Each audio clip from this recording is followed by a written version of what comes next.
What's up, guys? So, some of you probably remember this. I just met a guy in Bulgar,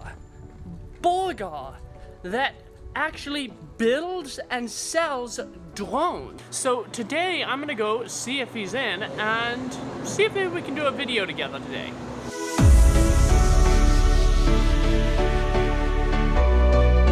What's up, guys? So today we're gonna be talking about how I set up my camera to optimize it for vlogging.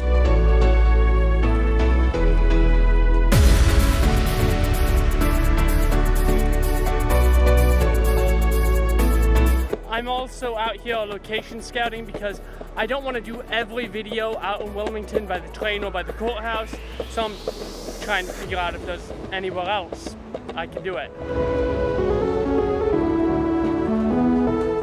You also want to look for depth. See, I have a lot of depth behind me. When you have more depth, it gives a more dynamic image. If I just did this, I mean, that's not dynamic at all. I'm just sitting here. I got a blank wall behind me. There's absolutely no depth. Whereas if I would have just turned just slightly, then I would have had all this depth behind me. I would have gotten a shallow depth of field. Looks so much better.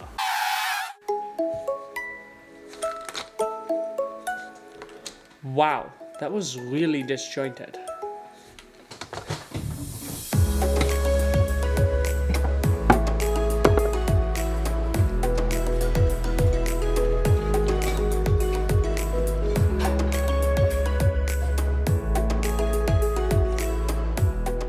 One thing in this whole YouTube scene that I've really struggled with is how to concisely bring my audience through a story. How to clearly tell them the information that I'm trying to convey through the video and have them walk away with a good understanding of what I was trying to say. Earlier this week was a perfect example. I was off work, Lauren was gone at a party for 4 hours, so I was like, well, this is my opportunity to go ahead and film a video. And then I got out there and I tried to start talking about stuff, and I ended up switching topics 3 times, and I didn't get anything really usable. Not that the topics were bad, I actually want to do a video on every single one of those topics, but I just wasn't feeling it. I wasn't conveying the information right. I was getting frustrated, and after 3 hours of that, I just decided to go home discouraged, and I sat there thinking I am the worst filmmaker ever. I decided to hop on my mower and mow my backyard, which was getting like hip high with the grass. And I just sat there thinking, man, why in the world did I even decide to do this whole YouTube thing? Why did I think I could even do something even decent here? And I sort of just sat there, discouraged. And then I started thinking about it. What was it? Why did it feel like some of my videos were so good and some of my videos didn't turn out very good at all? And so I started thinking about it. What did I do in the videos that I liked that I didn't do in the videos I didn't like as much?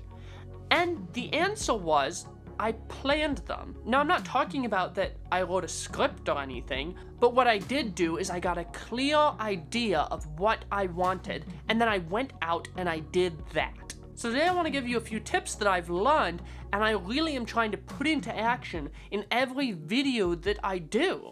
First of all, it's just pick a topic. Don't just go out and film randomly. Decide what you want to say in it so that when your audience walks away from watching your video, they say, that is what this video was about. The second thing is to figure out the vehicle that you're going to use to tell that story. Do you want to have something that's more like sitting here like I am now? Or do you want to go out and skateboard? Do you want to be in a car? Do you want to be on a motorcycle? Figure out what do you want to be doing in the video while you're talking about that topic, because they don't have to be connected. There's nothing intrinsically the same about filmmaking and skateboarding, but I found that it's a really good way of storytelling. You can be moving from one location to the next, but I'm not talking about skateboarding, I'm talking about microphones or cameras or something like that. The skateboarding around is just the vehicle that I'm using. When I took my trash, it was just the vehicle that I was using. My video had nothing to do with trash. You want to give something that your audience can kind of connect with while they're listening to the information that you're trying to convey. And last of all, I would say you want to make notes. Now, this doesn't necessarily mean actual physical notes. I mean, it can be there. I make physical notes sometimes. In fact, hold on.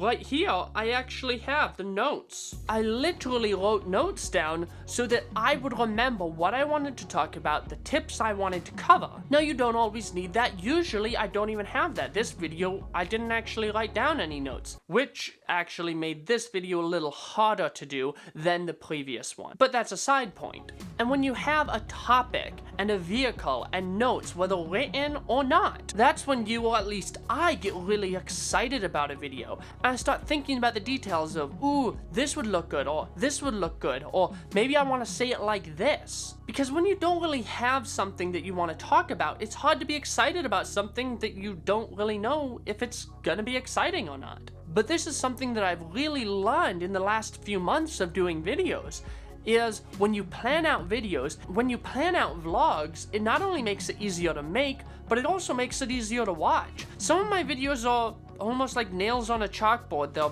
dry, they're boring, I don't do a good job at conveying the information, and some are exciting and fun, and you have a great time, and you want to comment and like and subscribe.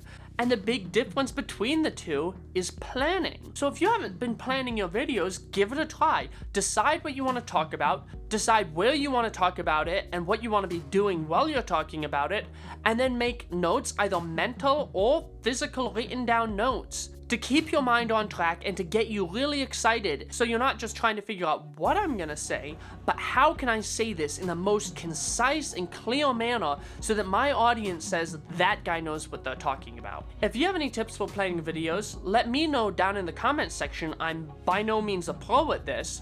If you like this video, hit the like button, subscribe to the channel for more content, and I'll see you in the next video. This seems like a pretty good area. I like the leading lines and it's shadowed, so you don't have harsh light, so gotta keep this one in mind.